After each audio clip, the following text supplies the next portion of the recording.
तो समझ छात्राओं का एमडी टेक्निकल क्लास में बहुत बहुत स्वागत है।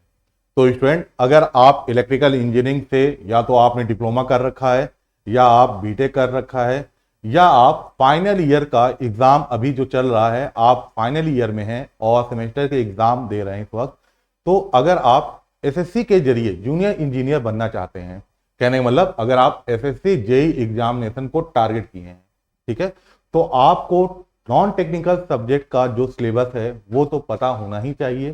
साथ ही साथ इलेक्ट्रिकल इंजीनियरिंग का क्या सिलेबस है एसएससी जेई के अंतर्गत, वो भी आपको अच्छे से पता होना चाहिए। तो ये वीडियो इसीलिए मैं बना रहा हूं ताकि अगर आप ये चीज देखना चाहें कि एसएससी जेई के लिए हमें इलेक्ट्रिकल इंजीनियरिंग में किन किन टॉपिक या किन किन सब्जेक्ट को ध्यान देना है, कौन कौन से सब्जेक्ट आपके सिलेबस में इंक्लूड है, पहली बात ये हो गई। दूसरा मैं बताऊंगा कि कौन से सब्जेक्ट आपको इंपॉर्टेंस है। हालांकि सारे सब्जेक्ट का ही इंपॉर्टेंस है अगर हम बात करें किसी भी एग्जामिनेशन के लिए, फिर भी कुछ सब्जेक्ट ऐसे होते हैं जिनका वेटेज ज्यादा होता है। और जब बात वेटेज की आ गई है तो मैं आपको ये भी बताऊंगा कि किस सब्जेक्ट का कितना वेटेज होता है अगर 100 क्वेश्चन उस सब्जेक्ट के पूछे जा रहे हैं। जैसे सीबीटी 1 में भी टेक्निकल के 100 क्वेश्चन आते हैं, सीबीटी 2 में भी टेक्निकल के 100 क्वेश्चन आते हैं। सीबीटी 1 में जो टेक्निकल के 100 क्वेश्चन आते हैं वो पर क्वेश्चन 1 नंबर का होता है और निगेटिव मार्किंग 1/4 होती है, ये आप सभी को पता होना चाहिए। सीबीटी 2 में भी टेक्निकल के 100 क्वेश्चन आते हैं लेकिन हर क्वेश्चन 3 नंबर के होते हैं और वहां जो निगेटिव मार्किंग है वो आपकी 1/3 होती है। चलिए जल्दी से मैं आपको बता दूं कि अगर हम बात करें इलेक्ट्रिकल इंजीनियरिंग, देखिए मैंने पहले से आपको क्लियर कर दिया कि भाई ये जो भी मैं बातें बता रहा हूं वो सीबीटी 1 और सीबीटी 2 दोनों के लिए ही वैलिड है। ये मत सोचिएगा कि सीबीटी 1 के लिए कुछ और होगा, सीबीटी 2 के लिए कुछ और, नहीं नहीं, ऐसा नहीं है। बात करें सबसे पहला basic concept of electricity, red colour से मैं मार्क कर रहा हूं।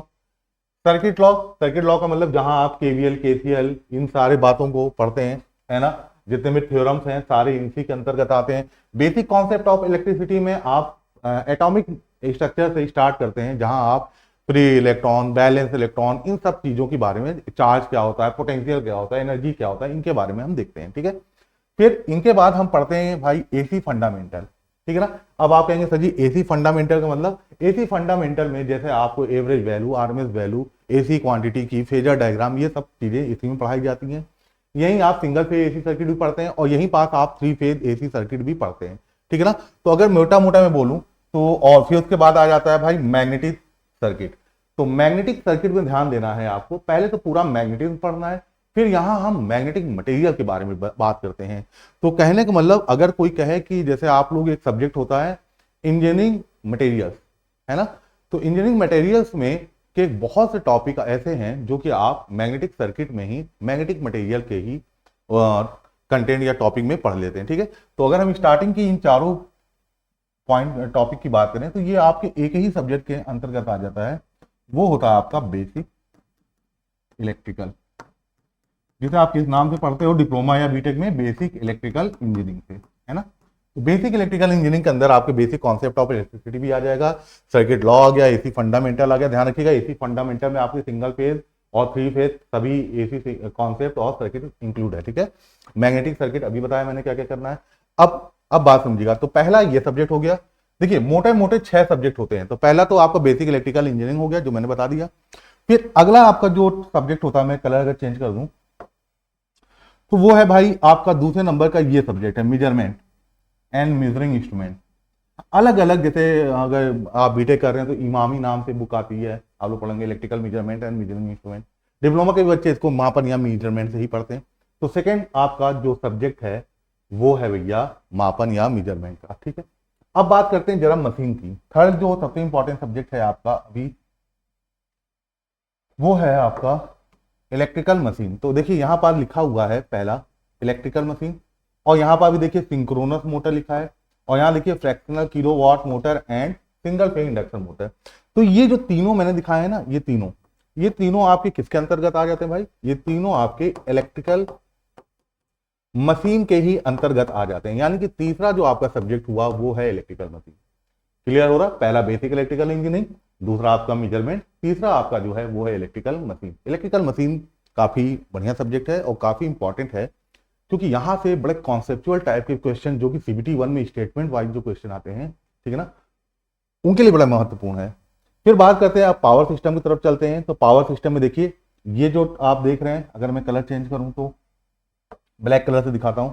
देखिए, पावर सिस्टम में आप पढ़ते हैं जनरेशन, यानी कि जहां से हम इलेक्ट्रिसिटी जनरेट करते हैं, जिसे हम उत्पादन कहते हैं, और यहीं आप ट्रांसमिशन और डिस्ट्रीब्यूशन भी इसी के अंतर्गत पढ़ते हैं।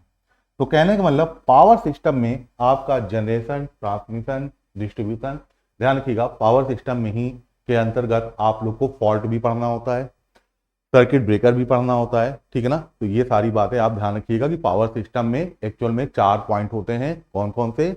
Generation, transmission, distribution. और चूंकि पावर सिस्टम ह्यूमन मेड, इंसानों के द्वारा बनाया गया सबसे बड़ा नेटवर्क है, तो फॉल्ट आने की संभावना है ही उसमें। तो लास्ट में एक और सब्जेक्ट हम पढ़ते हैं, स्विच गियर एंड प्रोटेक्शन, जहां इतने बड़े नेटवर्क को हमें प्रोटेक्ट करने की रिक्वायरमेंट होती है। यहीं पर आप फ्यूज, सर्किट ब्रेकर, इन सब के बारे में अध्ययन करते हैं, ठीक है। तो ये बात क्लियर हो गई। तो अगर मैं बोलूं तो चौथा इंपॉर्टेंट सब्जेक्ट ये हो गया पावर सिस्टम। फिर बात करते हैं भाई, यहां पर देखिए एस्टिमेशन एंड कॉस्टिंग, और लास्ट में है utilization of electrical energy, end हो गया ऑफ इलेक्ट्रिकल एनर्जी, ठीक है। तो ये आप यूटिलाइजेशन सब्जेक्ट के अंतर्गत लाते हैं।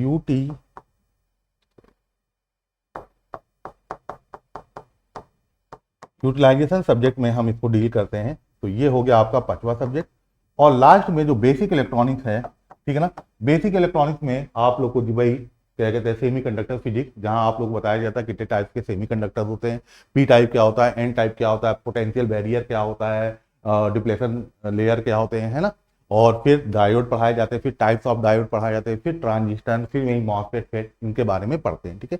तो अगर मैं इन सारे पूरे सिलेबस को, इसलिए कि पूरे सिलेबस को एक पन्ने पे ले जाना चाहूं एक अच्छे तरह समझाने के लिए, तो देखिए हमने पूरे 6 सब्जेक्ट को कैसे दिखाया आपको।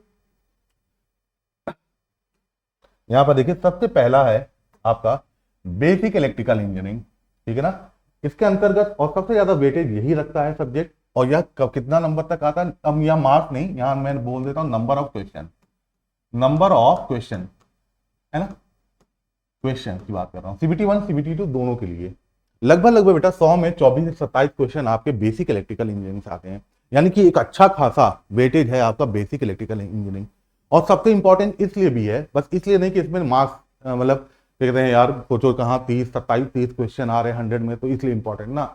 अगर आपका बेसिक इलेक्ट्रिकल इंजीनियरिंग मजबूत है और आप बहुत अच्छे से पढ़े हैं, तो बाकी जो सब्जेक्ट, सारे सब्जेक्ट है ना, वो बेसिक इलेक्ट्रिकल इंजीनियरिंग का कह लीजिए एक तरह से कि एप्लीकेशन टाइप पे आ जाता है ना। कहने का मतलब अगर ये बेसिक इलेक्ट्रिकल इंजीनियरिंग मजबूत है तो बाकी सब पढ़ने में आपको मजा आएगी। तो पहला हो गया भैया, फिर मैंने बताया था इलेक्ट्रिकल मशीन में सारी मशीन को पढ़ना है आपको। ये इसका भी वेटेज देखिए लगभग 24 से 28 प्रश्न, 24 से 28 क्वेश्चन आपके इलेक्ट्रिकल मशीन के ही आते हैं।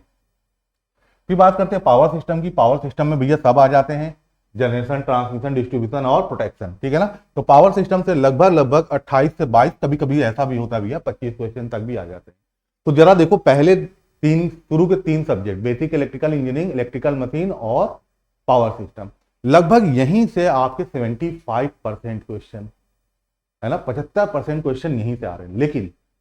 लेकिन बात समझिएगा, पढ़ने में हमारा समय भी 75% इन्हीं तीनों सब्जेक्ट में जाता भी है, क्योंकि ये तीनों सब्जेक्ट अपने आप में काफी वास्ट हैं, काफी बड़े हैं और बहुत कॉन्सेप्चुअल हैं, ठीक है। तो इसलिए ये 3 सब्जेक्ट आपके महत्वपूर्ण हैं, समय भी ज्यादा जाता है और मार्क्स भी ज्यादा देता है, ठीक है।